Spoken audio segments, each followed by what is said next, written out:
President Trump, who's been on defense over his handling of Russia, is trying to pivot to another foreign policy flashpoint, Iran. Overnight, Mr. Trump sending out that tweet in all caps, both explosive and unexpected. The president is drawing a line in the sand and appearing to dare that country's president to cross it.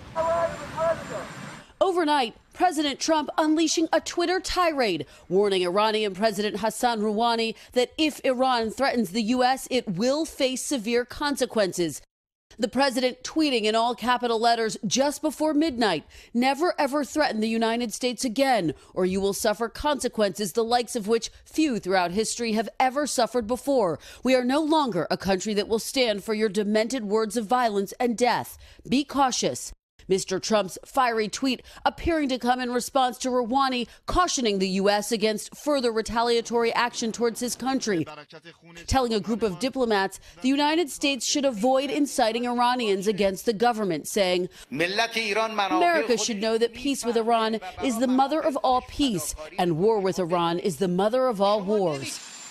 The war of words coming just 3 weeks before the Trump administration is poised to reimpose sanctions suspended under the 2015 Iran nuclear deal. Trump pulling the U.S. out of that Obama-negotiated deal meant to prevent Tehran from developing a nuclear weapon. We will be instituting the highest level of economic sanction.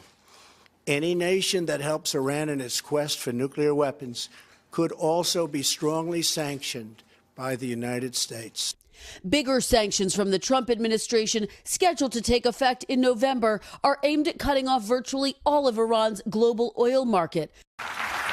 Welcome. Secretary of State Mike Pompeo during a speech Sunday to a largely Iranian-American audience in Simi Valley, California, launching his own harsh attack of Iran's clerical and military rulers.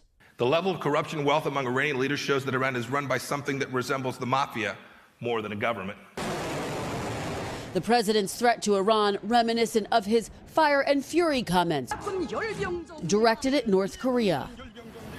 And he's not just tweeting about Iran, Kristen. He's also tweeting about the Russia investigation. A lot going on that front, too.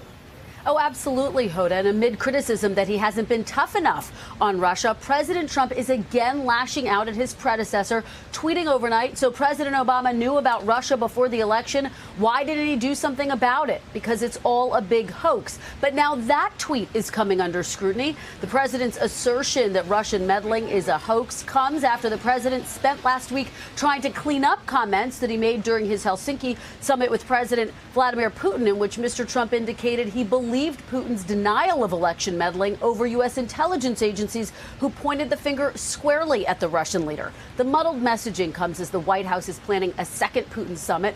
Over the weekend, there were bipartisan calls for the president to take a much tougher line, Hoda and Savannah. All right, Kristen Welker at the White House. Kristen, thank you. Hello, Today fans. Thanks for checking out our YouTube channel. Subscribe by clicking that button down there and click on any of the videos over here to watch the latest interviews, show highlights, and digital exclusives.